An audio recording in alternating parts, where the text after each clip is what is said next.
Bezrat Hashem, les ordres de ce matin de Parashat Bechukotai Vinatati Gishmechem Beitam, je donnerai le pluie en leur temps. Et Rashi explique dans le Chumash, que veut dire le pluie en leur temps? Au temps du Talmud, le pluie descendait quand il y avait la bénédiction 2 fois par semaine, le mercredi soir et le vendredi soir. Et pourquoi? Dit Rashi, quand tu es dans la rue et il pleut et tu n'as pas de manteau, tu n'as pas de parapluie, alors ça énerve, tu es tout mouillé, tu rentres, tu es énervé, la journée ne se passe pas bien. Et tu vois dehors, il n'y a pas de soleil, ça donne pas de goût de vie. Alors, la pluie, ça dérange des fois, mais la pluie est très nécessaire. La Gemara dit, la pluie, c'est comme Triat Hametim, c'est la résurrection de mort. Donc, Akadosh Baruch Hu dit, Venatati Gishmechem, je donnerai vos pluies qui sont nécessaires, Be'itam, en leur temps. Et leur temps, c'est le mercredi soir et le vendredi soir. Et Rashi explique pourquoi ces 2 jours-là, par la semaine, parce que le mercredi soir, au temps du Talmud, il y avait des démons et des mauvais esprits qui sortaient dans la rue. Et là, les gens s'enfermaient dans la maison. Personne sortait de la maison. Et là, comme les rues étaient vides,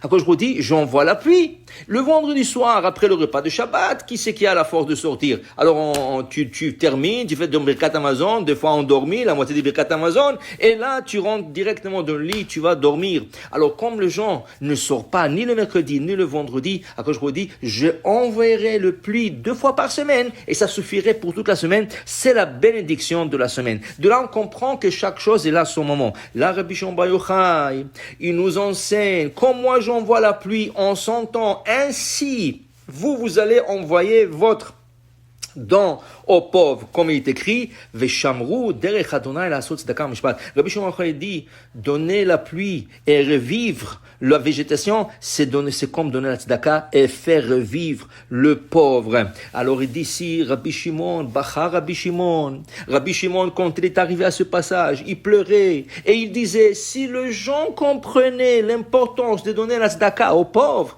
le pauvre qui se trouve dans un état de dîne, de rigueur, il est jugé dans le ciel, c'est pour ça qu'il n'a pas d'argent. Et le riche qui vient et qui lui donne, il est en train de faire la justice, il est en train de remonter le mazal de ce pauvre. Alors si les gens auraient compris ça, ils auraient couru après le pauvre, leur donner le pauvre il prie, il crie à Hachem pour qu'Hachem lui donne. Et voilà que le riche, il a cette responsabilité. Il raconte qu'une fois, il y avait un homme très pieux, mais il n'avait pas beaucoup de moyens. Et du ciel, ils ont décidé de lui envoyer Elia en avis pour lui l'enrichir. Elia en avis vient un jour et il rencontre cet homme, il lui dit, Mina Shamaim, ils veulent vous enrichir, mais pour un temps limité de 6 ans. Et voilà, je vous passe une pièce. Cette pièce, vous le mettez dans un coffre-fort, et tant que vous avez cette pièce, vous allez vous enrichir. Mais c'est pour 6 ans. 6 ans de là, je reviendrai pour reprendre la pièce. L'homme était très content, il est venu parler à sa femme.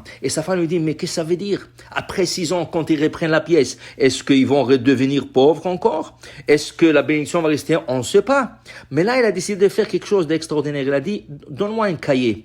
Il a pris un cahier et lui a dit, tous les dépenses que tu fais pour la tzedaka, pour la synagogue, pour n'importe quoi, je le remarquais dans ce cahier. Baruch Hashem, depuis ce jour qu'ils ont reçu la pièce d'Yana en avis, il n'y avait que de la beracha, la bénédiction. Il montait, il faisait des affaires, et Baruch Hashem, ça allait très bien, mais il n'oubliait pas les pauvres, il donnait toujours la tzedaka, il supportait les shivot, le kolelim, il supportait tout ce qui est le tzedaka.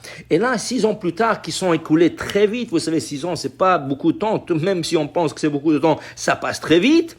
Elia, on la vie, vient, il demande à l'homme, voilà 6 ans exact et je viens pour demander ma pièce. Alors il lui a dit, le monsieur, Elia, on la vie, écoutez, quand vous m'avez demandé la pièce, vous donnez la pièce, je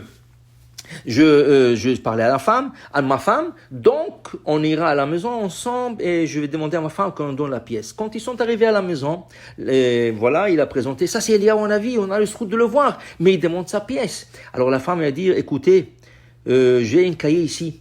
Tous les tzedakot, tout le bienfaisance que je faisais avec l'argent. Baruch Hashem, on a eu une bonne chance et on a eu mazal, notre parnassa a beaucoup amélioré, mais aussi on a partagé, on a aidé aux autres. Donc, retournez chez Akadosh Baruch Hu et dites-lui, est-ce qu'il va trouver un tuyau qui fait son travail aussi bon que nous? Est-ce qu'il va trouver des messagers comme nous? Eliyahu Navi revient au ciel et Akadosh Baruch Hu dit, laissez-leur la pièce. Pour dire Akadosh Baruch Hu nous donne, mais il nous donne pour partager, pour aider, et surtout aux pauvres. C'est comme de la pluie pour lui, c'est comme la résurrection de mort. Et là, on est en train de faire tzedaka au mishpat, la tzedaka, la charité et la justice.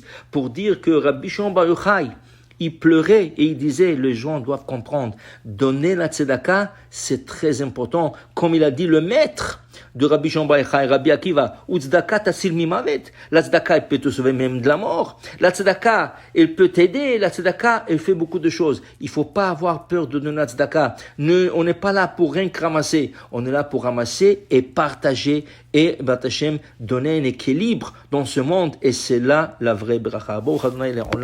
Amen, amen.